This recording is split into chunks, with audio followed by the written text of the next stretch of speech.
माता की, भारत माता की। पूरे गावन गावन से जीतती जनता आई है। सब जने का हमार राम राम।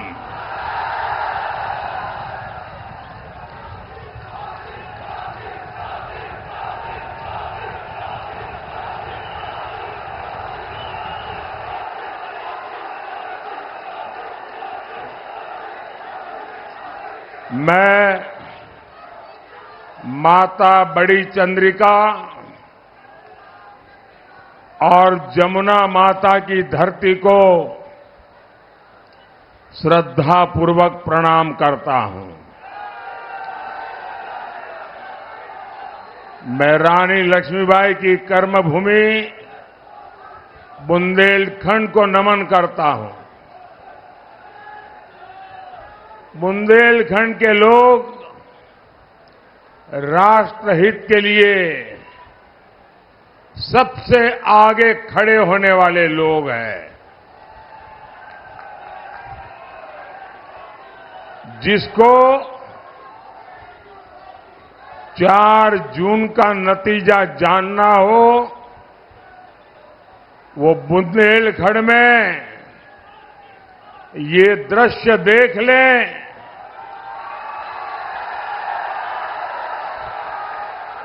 बुंदेलखंड कह रहा है, फिर एक बार, फिर एक बार, फिर एक बार। साथियों, यहां आप सबके बीच आने से पहले मैंने स्वामी ब्रह्मानंद जी को भी प्रणाम किया।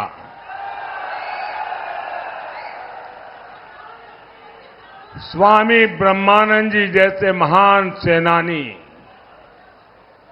महान राष्ट्र संत अमृत महोत्सव के दौरान हम सब ने उनका पुण्य स्मरण किया था। हमारी सरकार ने उनके योगदान को इतिहास में दर्ज किया, लेकिन पिछली सरकारों ने उन्हें कभी सम्मान नहीं दिया। वो सारा श्रेय केवल एक शाही परिवार को देना चाहते थे। दलितों, पिछड़ों को सम्मान मिले, ये उन्हें स्वीकार नहीं था। साथियों, आज मैं आपको सपा और कांग्रेस से सावधान करने के लिए आया हूं।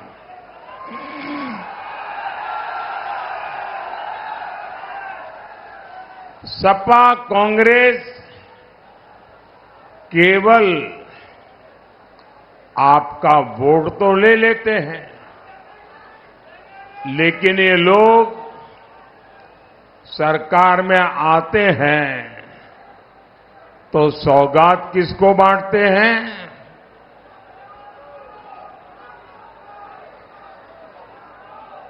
वे सौगात उनको बांटते हैं जो उनके लिए वोट जिहाद करता है।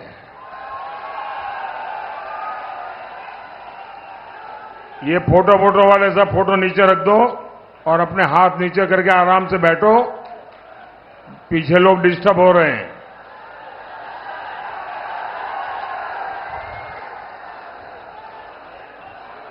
ये सब माताएं बहनें भी अपनी जगह पे बैठे जरा।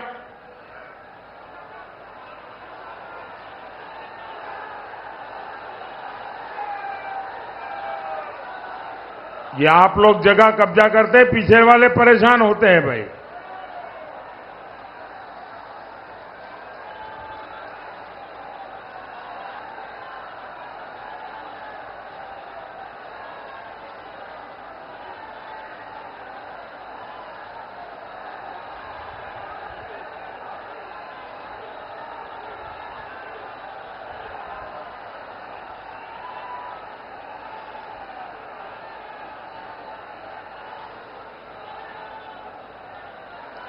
भारत माता की, भारत माता की। भाइयों बहनों, इस बार तो सपा कांग्रेस ने चुनाव से पहले ही इरादे साफ कर दिए हैं।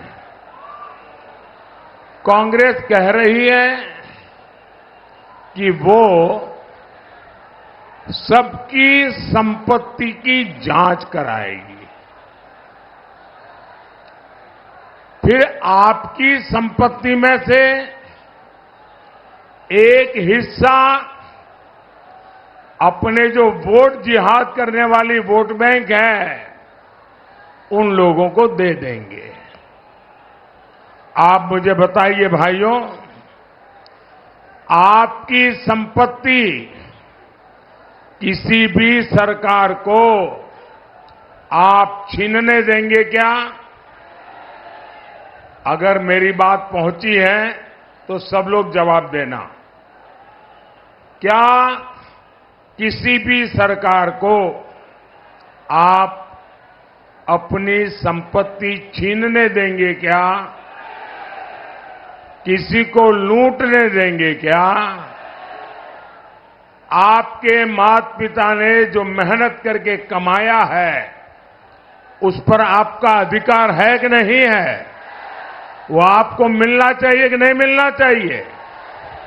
लेकिन ये सपा कांग्रेस वाले अपने चुनावी मैनिफेस्टो में कह रहे हैं कि वो एक्सरे निकालेंगे। आपके पास कितनी जमीन है, आपका घर कितना बड़ा है, आपके पास कोई गहने हैं क्या, आपका मंगलसूत्र कहां पड़ा है, और फिर आपकी जरूरत से ज्यादा जो भी है, जिसके पास नहीं है, वो वोट जिहाद वालों को बांट देंगे। क्या आपने अपने माता पिता की संपत्ति को बांटने देंगे क्या? आप फोटो निकालने में मशहूर हैं कि सुनते भी हैं? लग नहीं रहा है आप सुनते हैं। आपको फोटो में ज्यादा इंटरेस्ट है।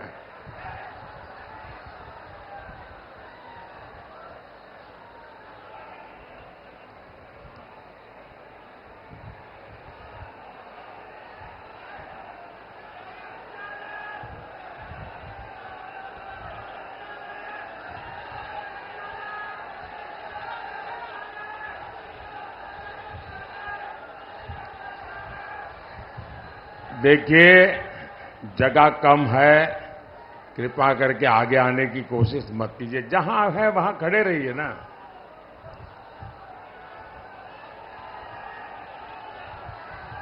अगर आप इजाजत दें तो मैं बोलना शुरू करूं। आप इजाजत दें तो मैं बोलना शुरू करूं। साथियों, बाबा साहब आंबेडकर ने धर्म के आधार पर आरक्षण का घोर विरोध किया था, और हमारी संविधान सभा ने भी तय किया था कि हमारे देश में कभी भी धर्म के आधार पर आरक्षण नहीं होगा। लेकिन जहां कांग्रेस सरकार है, वहां ये लोग दलितों, पिछड़ों, उनका आरक्षण कम करके उसे भी मुसलमानों को देना उन्होंने शुरू कर दिया है।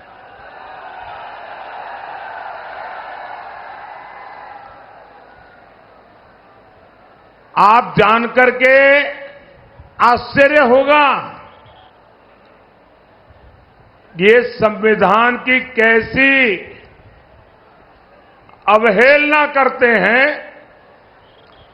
बाबा साहब आंबेडकर के सपनों को कैसे चूर चूर करते हैं। उन्होंने कर्नाटका में क्या किया? कर्नाटका में जितने भी मुसलमान हैं, उन सबको रातों रात उन्होंने ओबीसी बना दिया, एक थप्पा मार के कागज निकाल दिया। इसका परिणाम यह हुआ कि जो पिछड़ों का आरक्षण था उसमें वो आ गए तो सारा डाका डाल करके ले गए और सारे पिछड़े रह गए। और यही मॉडल ये पूरे देश में लागू करना चाहते हैं। आप क्या हमारे एससी, एसटी, ओबीसी का हक लूटने देंगे क्या? छीनने देंगे क्या? सपा कांग्रेस को ये पाप करने देंगे क्या?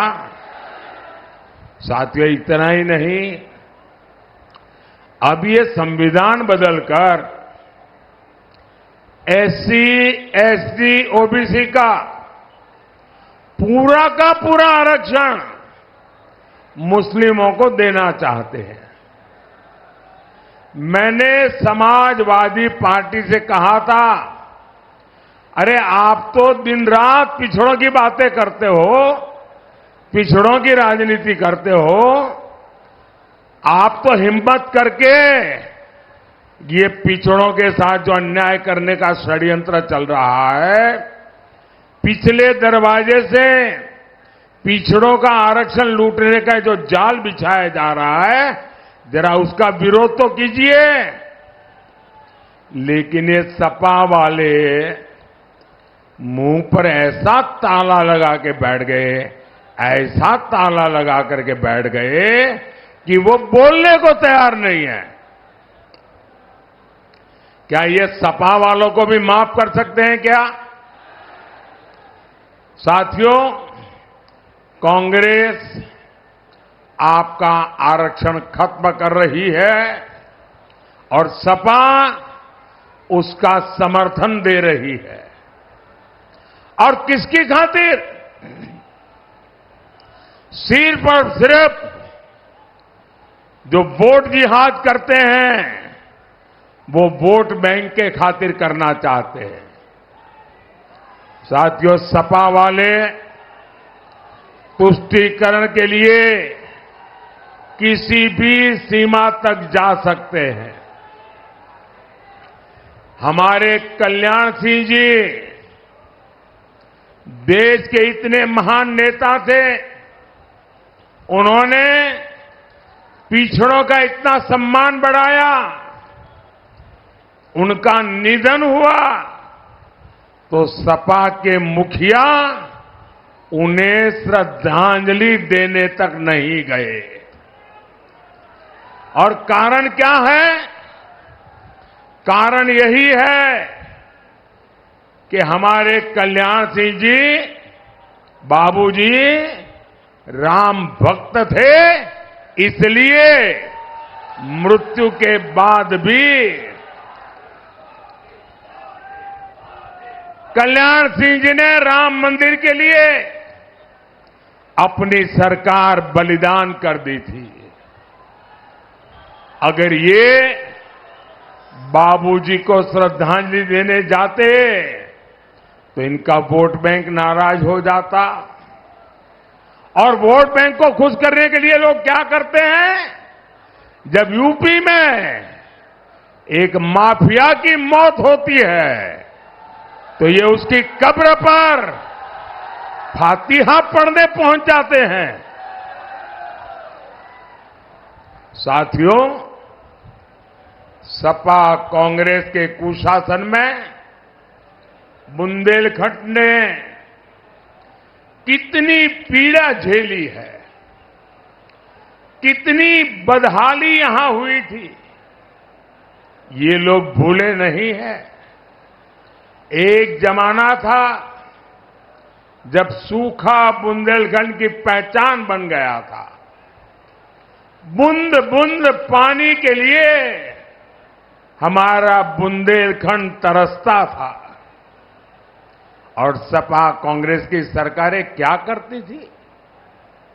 योजनाएं निकालती थी, फीते काटती थी, दिए जलाती थी, अखबारों में एडवर्टाइजमेंट देती थी और फिर पैसा खा जाती थी। गर्मी में पानी की ट्रेनें चलाने की नौबत आ जाती थी। इतना ही नहीं, दुर्भाग्य तो वो था कि लोग स्टेशन पर जब ट्रेनें चलती थी, वहां पहुंच करके शौचालय में जो पानी आता है ट्रेन में, उसमें से भी पानी भर करके घर ले जाने के लिए एक दूसरे के साथ धक्का मुक्की करने की नौबत आती थी। आज जो नई पीढ़ी के लोग हैं, जो फर्स्ट टाइम वोटर है, शायद न उन्होंने ये देखा होगा न सुना होगा। मैंने बहुत सालों तक यहां संगठन का काम किया है। मैं आपके दर्द को जानता था और मेरे गुजरात में इस क्षेत्र के बहुत लोग रहते हैं, उनसे मेरा बड़ा निकट नाता है। वे जब यहां का वर्णन करते थे, आंख में से आंसू आ जाते थे। लेकिन सपा कांग्रेस ने यही हाल बना रखा था बुंदेलखंड का। साथियों, इन लोगों ने सूखे को, ये तो बुंदेलखंड की किस्मत है, हम क्या करें, हाथ ऊपर कर दिए थे। लेकिन साथियों, चुनौती को चुनौती देना, उसका दूसरा नाम है मोदी।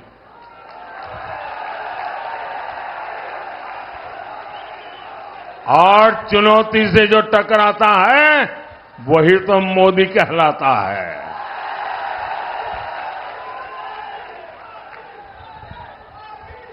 लेकिन आपने आपके इस सेवक मोदी पे भरोसा किया। मोदी ने इस संकट से लड़ने के लिए खुद को खपा दिया। हमने जल जीवन मिशन शुरू किया। सिर्फ 5 साल में हमने 12 करोड़ से ज्यादा घरों तक नल से जल पहुंचाया है। हमने इस क्षेत्र में सैकड़ों की संख्या में पानी की टंकियां बनवाई है। आज इस क्षेत्र में 400 से ज्यादा गांवों में पानी पहुंच चुका है। करीब 2.25 लाख घरों में शुद्ध पानी के कनेक्शन दिए जा चुके हैं। मैं बुंदेलखंड में काम की रिपोर्ट लगातार लेता रहता हूं। जो समस्याएं बची हैं, उन पर भी काम चल रहा है। हमारी सरकार ने केन बेतवा लिंक परियोजना पर भी काम शुरू कर दिया है। और केन बेतवा लिंक कैनाल के लिए हमारी सरकार आपको पानी मिले, आपकी पानी की समस्या दूर हो, इसलिए मोदी, ये सरकार 40,000 करोड़ रुपए से ज्यादा खर्च कर रही है।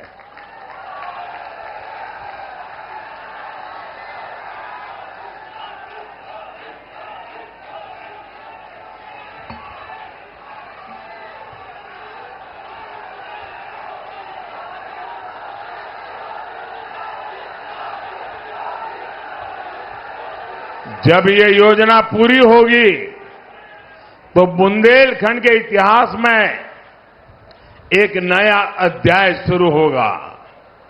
विकास को नए पंख लग जाएंगे। और याद रखिएगा, ये योजना सिर्फ और सिर्फ भाजपा ही पूरा कर सकती है। और इसलिए बुंदेलखंड के तेज विकास के लिए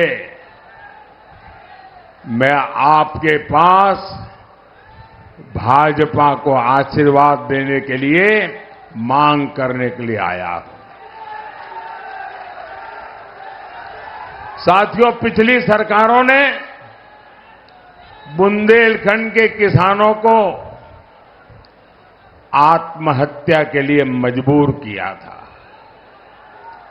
आज मोदी ने हमीरपुर, झांसी और जालौन में किसान सम्मान निधि के 1,800 करोड़ रुपए, 1,800 करोड़ रुपए किसानों के खातों में जमा किए हैं। हमने जालौन और हमीरपुर में स्टोरेज फैसिलिटी बनाई है। यूरिया की जो बोरी दूसरे देशों में 3,000 की है, वो भाजपा सरकार आपको 300 रुपये से भी कम कीमत पर दे रही है। हम गरीबों को मुफ्त राशन, मुफ्त इलाज और पक्के मकान दे रहे हैं। और मोदी सिर्फ इतने पर ही नहीं रुका है। अगले 5 वर्षों में ये सुविधाएं हर गरीब तक पहुंचेगी।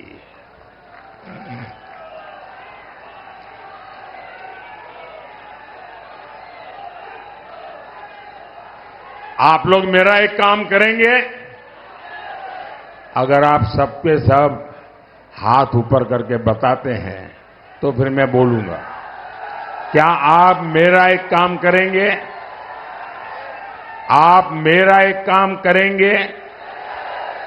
आप मेरा एक काम करेंगे? आप गांव-गांव जाते होंगे, अलग अलग बस्तियों में जाते होंगे। अगर कहीं पर भी आपको इक्का दुक्का ऐसे परिवार मिल जाए जिनके पास पक्का घर नहीं है, वो झोपड़ी में रहते हैं, कच्चे घर में रहते हैं, कोई ऐसे परिवार जिनको गैस का कनेक्शन नहीं मिला है, तो मेरी तरफ से मैं आपको कहता हूं, आप उनका नाम पता लिख करके मुझे भेज दीजिए।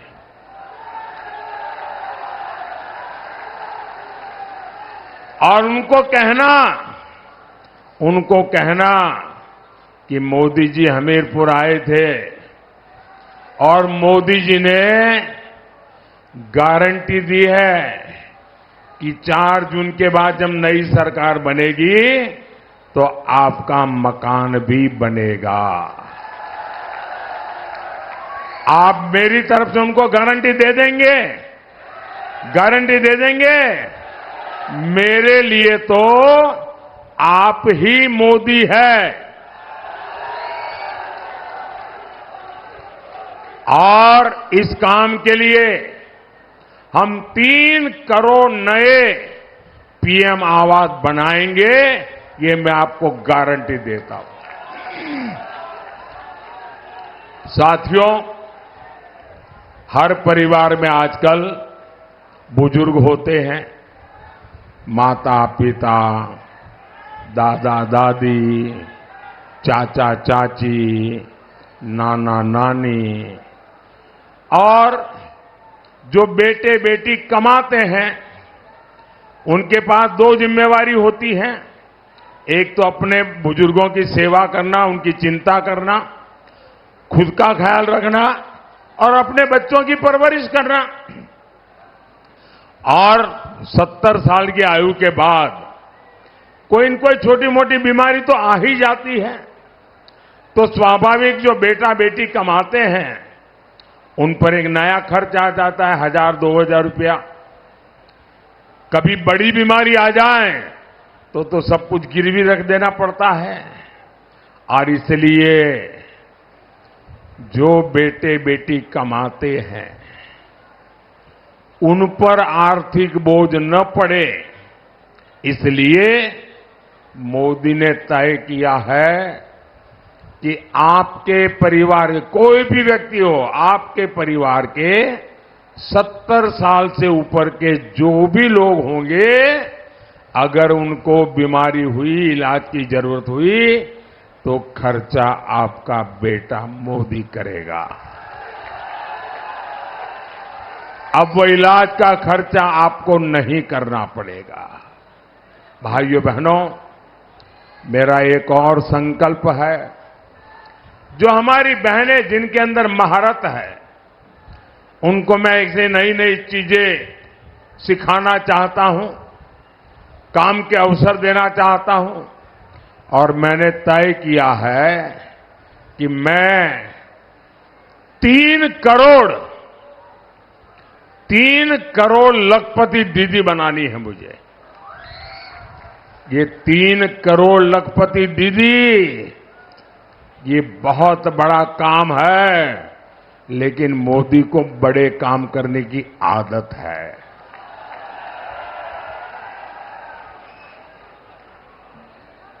और ये मोदी की गारंटी है, और इसके लिए मुझे आपके आशीर्वाद चाहिए। साथियों, पिछली सरकारें कहती थी बुंदेलखंड तो बिहड़ है, बिहड़, वहां कौन जाएगा? मैं कहता हूं, बुंदेलखंड वीरता और विकास की धरती है। और वो कहते थे कौन जाएगा, मैं कहता हूं कौन नहीं आएगा। आज बुंदेलखंड एक्सप्रेसवे यहां विकास को रफ्तार दे रहा है। एक्सप्रेसवे के किनारे उद्योग धंधे लग रहे हैं। हमीरपुर में बड़ी बड़ी कंपनियां आ रही है। सुमेरपुर में सीमेंट फैक्ट्री भी लगी है। भाजपा सरकार देश में 2 डिफेंस कॉरिडोर बना रही है। मोदी ने तय किया, एक डिफेंस कॉरिडोर वीरों की धरती बुंदेलखंड में बनेगा। हमारा प्रयास है कि युवाओं को बुंदेलखंड छोड़ करके जाना न पड़े। हमारा संकल्प है बुंदेलखंड उद्योग और रोजगार का केंद्र बने। साथियों, आज आल्हा उदल की धरती से मैं एक और प्रश्न पूछना चाहता हूं। आप मुझे बताइए, राष्ट्र का स्वाभिमान, इस मिट्टी का सम्मान, कुछ इससे भी ऊपर हो सकता है क्या? हो सकता है क्या? मोदी ने कश्मीर से 370 हटाई। मोदी ने पाकिस्तान को मुंहतोड़ जवाब दिया। देश के स्वाभिमान के लिए मोदी दुनिया की बड़ी बड़ी ताकतों से भिड़ा। क्या ये सब इसलिए था कि कांग्रेस इस पर पानी फेरने की बात करे? आप देख रहे होंगे, कांग्रेस पार्टी कह रही है कि वो कश्मीर में फिर से आर्टिकल 300 वापस लाएंगे और लगा देंगे। कांग्रेस आजकल हमें धमकी दे रही है कि पाकिस्तान से डरो, पाकिस्तान के पास एटम बम है। मैं तो कहता हूं कांग्रेस के लोगों को बुंदेलखंड की इस धरती पर आकर समझना चाहिए कि वीरता क्या होती है।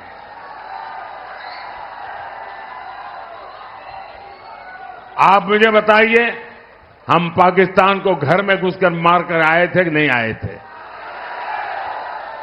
पाकिस्तान ने फिर कभी मुंह उठाने की हिम्मत की क्या? पाकिस्तान के पास परमाणु बम है। इसकी धमकी देने वालों को पता नहीं है उनको उसके रख रखाव का खर्चा नहीं है, उनके पास संभालने का खर्चा नहीं है उनके पास। साथियों, वो कहते हैं मिसाइलें हैं। हम बुंदेलखंड में जो डिफेंस कॉरिडोर बना रहे हैं ना, वो पटाखे बनाने के लिए नहीं है, मिसाइल बनाने के लिए है। पाकिस्तान का डर दिखाकर वोट मांगने वालों को आप वोट देंगे क्या? जो पाकिस्तान का डर दिखाते हैं वो वोट देने लायक है क्या? है क्या? साथियों, 20 मई को आपका वोट सशक्त भारत, विकसित भारत, इसकी गारंटी होगा।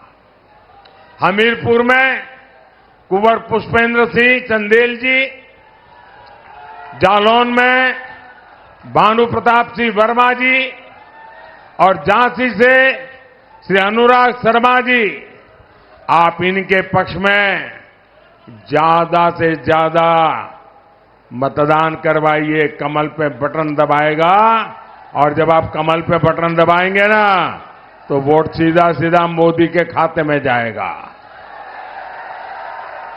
तो ज्यादा से ज्यादा मतदान करवाएंगे, पोलिंग बूथ जीतेंगे। 10 बजे से पहले मतदान हो जाए ऐसा करेंगे। पहले मतदान फिर जलपान, मेरी बात मानेंगे?